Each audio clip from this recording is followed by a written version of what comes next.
बिस्मिल्लाहिर्रहमानिर्रहीम। अस्सलाम वालेकुम नाज़रीन, मैं हूँ लियाकत हुसैन और आप देख रहे हैं यूट्यूब चैनल।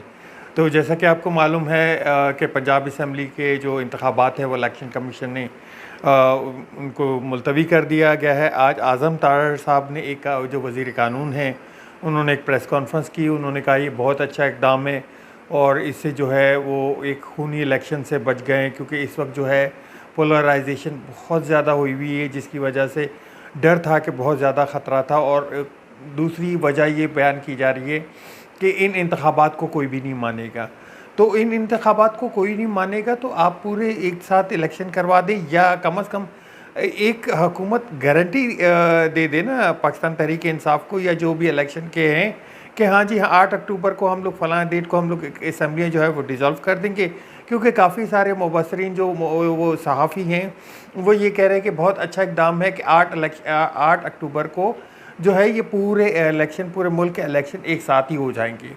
ये उनकी जो तौजीह है वो कहीं पे समझ नहीं आई, क्योंकि कहीं पे कोई ऐसा अंदिया नहीं दिया गया कि ये सारे इलेक्शन एक साथ ही होंगे या एक साथ ही।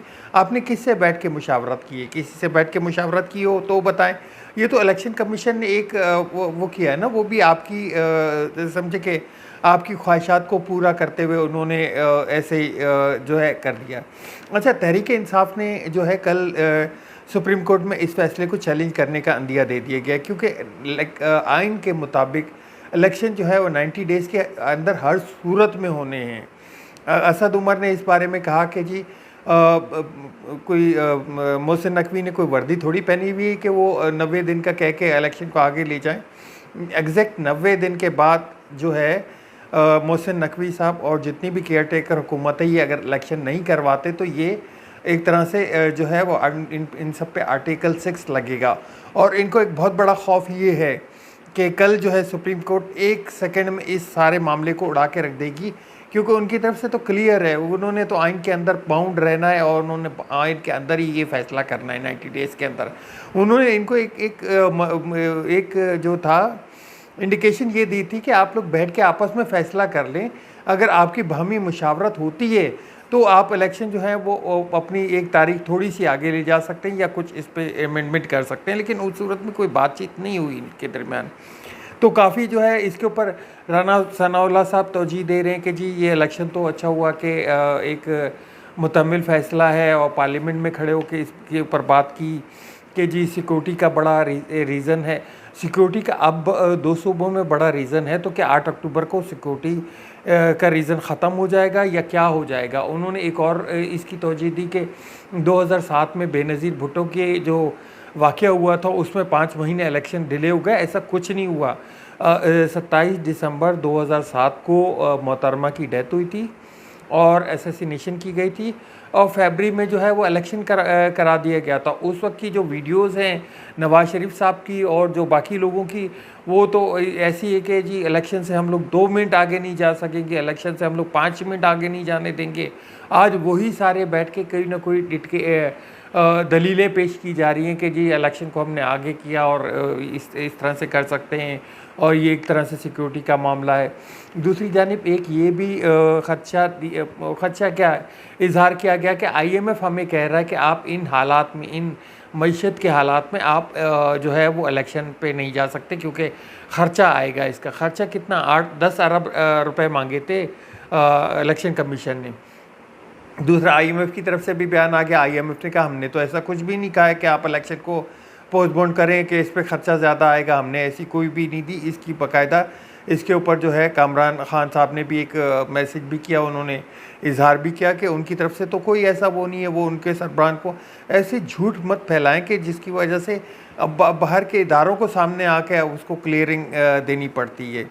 तो एक तो ये है कि ये 90 डेज़ में अगर इलेक्शन नहीं हुए तो ये सब आर्टिकल 6 के ज़ुमरे में आएंगे, इन सब पे आर्टिकल 6 लगेगा। और जब कल ये बात जो है सुप्रीम कोर्ट में ले जाई जाएगी तो सुप्रीम कोर्ट इसको बिल्कुल एक्सेप्ट नहीं करेगी और सुप्रीम कोर्ट की साथ जो है एक जो वकला बरादरी है उन्होंने भी मुहिम चलाने का बोल दिया है, जो सिविल सोसाइटी है उन्होंने भी बोल दिया है।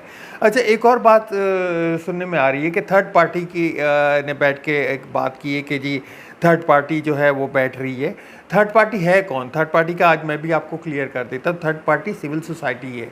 सिविल सोसाइटी के अरकान जो हैं वो इमरान खान साहब से जाके मुलाकात हुई है उनकी, और उन्होंने कहा कि आप अगर बैठ के कुछ मामला तय कर लेते हैं, वही जो बात सुप्रीम कोर्ट ने की है कि अगर इनके साथ बैठ के अगर हम लोग इंतखाबात की तरफ, पूरे मुल्क में इंतखाबात की तरफ एक डेट को जाते हैं, तो वही तो इमरान खान साहब बार बार बोल रहे हैं कि मुझे इलेक्शन की डेट दे और मेरे साथ जो मुज़ाकरात करने कर लें, इलेक्शन की डेट पहले, आप इलेक्शन पे बात होगी। तो इलेक्शन की डेट तो इनको हर सूरत देनी पड़ेगी।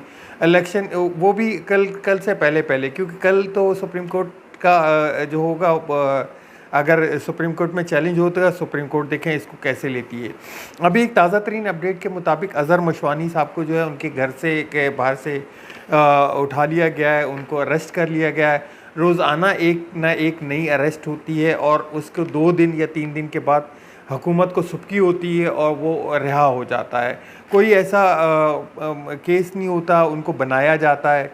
अभी जैसे आज जो है हसन न्याजी का जो है पुलिस ने जुडिशल रिमांड मांगा, तो उसको भी मुस्तरद कर दिया गया। उम्मीद की जा रही है कि हसन न्याजी भी कल तक रिहा हो जाएंगे।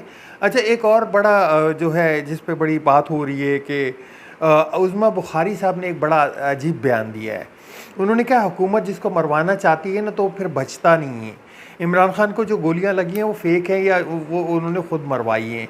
उन्होंने इसका हवाला ये दिया कि बेनज़ीर भुट्टो का जो शहादत है उसको भी इस्टेब्लिशमेंट के ऊपर डालने की कोशिश की, और उन्होंने दूसरी जो कि परवेज़ मुशर्रफ में के दौर में हुई थी, और दूसरी जो है उन्होंने भुट्टो साहब की जो डेथ है या असैसिनेशन है उसको भी जो है वो इस्टेब्लिशमेंट की गोद में उस वक्त हक के ऊपर डालने की कोशिश की एक तरह से।